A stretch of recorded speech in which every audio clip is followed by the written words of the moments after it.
Alright, here we go. So it seems like everybody and their mother that claims to be a wrestling fan and has access to a computer does some kind of reaction to pay-per-views and whatnot. So I figured I would do one. My camera sucks. I'm really sorry about that. If you've actually taken the time to watch this, I am going to figure out how to get the picture better and all that. Summerslam just passed. It was alright. It was a lot better than I thought it was going to be. I don't know, I'll do like everybody else for now and just run down the card and what I thought of it and whatnot. Dolph Ziggler and Kofi Kingston.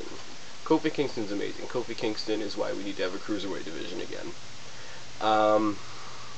Put him up against somebody like Evan Bourne. Put him up against somebody like Rey Mysterio. Put him up against somebody high-flying like him and not like Dolph Ziggler. That being said, Dolph Ziggler's amazing.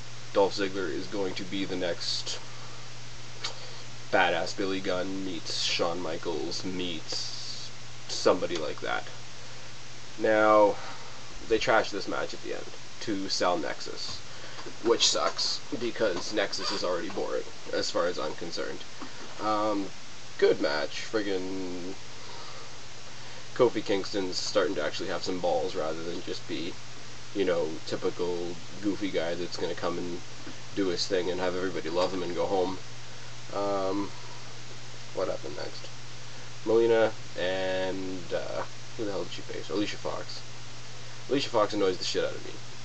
She's there as wrestling eye candy from what I can tell, because she can't wrestle for shit. But she was facing Melina, so we all got to look at Melina. Melina got a belt. It's all good. Not a bad match, but, you know, the whole Lay Cool thing coming in with their broken women's title belt, which is absolute shit. Kind of ruined it. Melina's the champion. I can deal with that. Big Show versus the Straight Edge Society. First of all, Joey Mercury, Joseph Mercury, whatever you want to say it. Good to see him back. Shitty role they have him in right now. He kind of looks like Mr. Clean joined the army. Not really sure what's going on there. We got rid of Jesse but found Festus something to do, and CM Punk just really needs to shave or go away so I can have Selena. Big Show is Big Show. Big Show is in that category with all due respect. I have a category, and I'm going to lay this out right now in my first video. There are wrestlers that, as good or bad as they may be, I just do not give a shit about. They consist of wrestlers like JBL back in the day, Finlay, Kane, Big Show, Jack Swagger is right at the top of the list right now again as well. It's a triple threat match. You really don't have a winner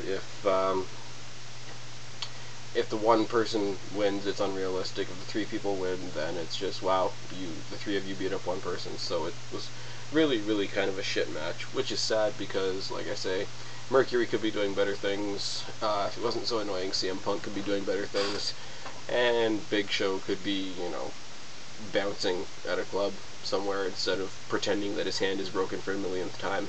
Flashback to when Triple H supposedly broke his hand. That's really all I'm going to say about that one, because there's really nothing else to say about that one. Sheamus and Randy Orton for the WWE title.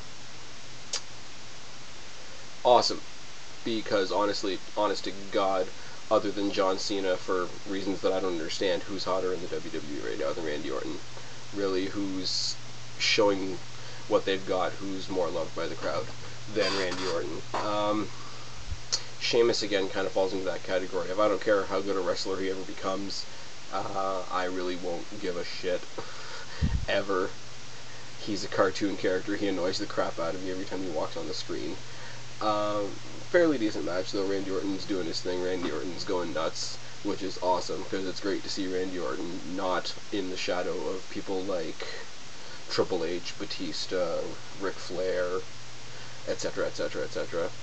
Did his thing, went out there and whooped the living shit out of Sheamus, which amused me greatly, which made that match worth watching.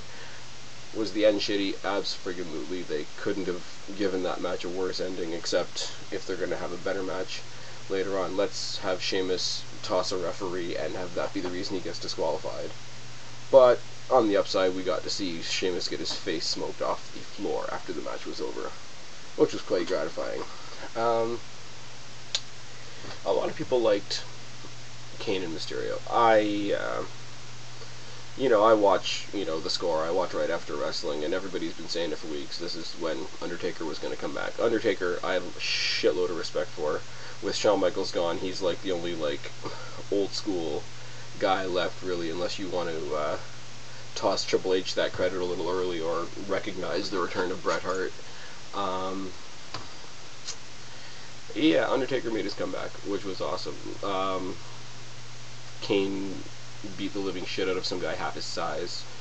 Really not that surprising. I like watching Ray. Again, we need a cruiserweight division. Put him up against somebody like Kofi Kingston. He'll put on a great match. Put him up against somebody like Kane, and either it's totally unbelievable because he wins, or it's the big guy wins, and it's like, yeah, well, put a Scud missile up against a mosquito, and who's going to win? Kane wins, destroys Rey Mysterio. Undertaker makes his big, scary Chris Angel style pop up out of the box and does his thing, scares the shit out of Mysterio, but then goes after Kane and gets owned by Kane. The one thing I will say is it was a little less predictable because Undertaker did not totally destroy Kane again. Main event.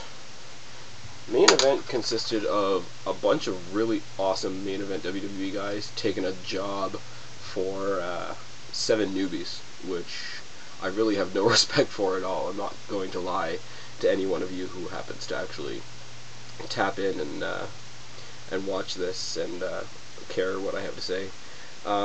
Wade Barrett is already in that JBL, Finley, Kane category. I don't give a shit what this guy says. Same thing goes with Skip Sheffield and Tarver and Heath Slater.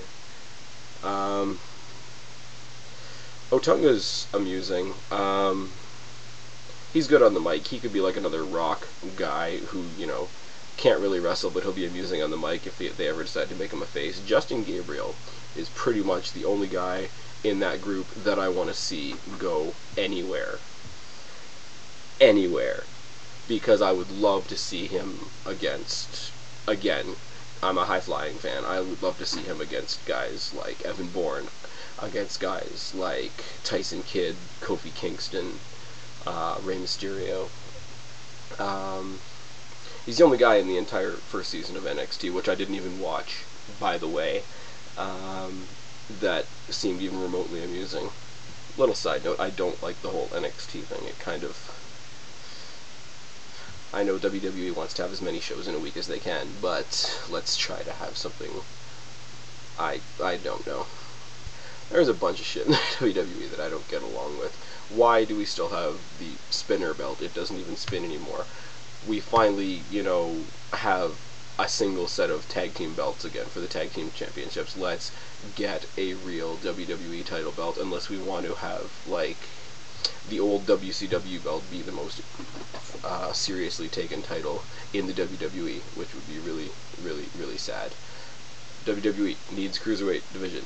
It needs to happen, or we need to get some sort of either hardcore or X division like TNA has, but I'll talk about TNA when I'm talking about a TNA pay-per-view. Superstars of this pay-per-view, obviously Randy Orton. Justin Gabriel had a few good moments in the big tag match.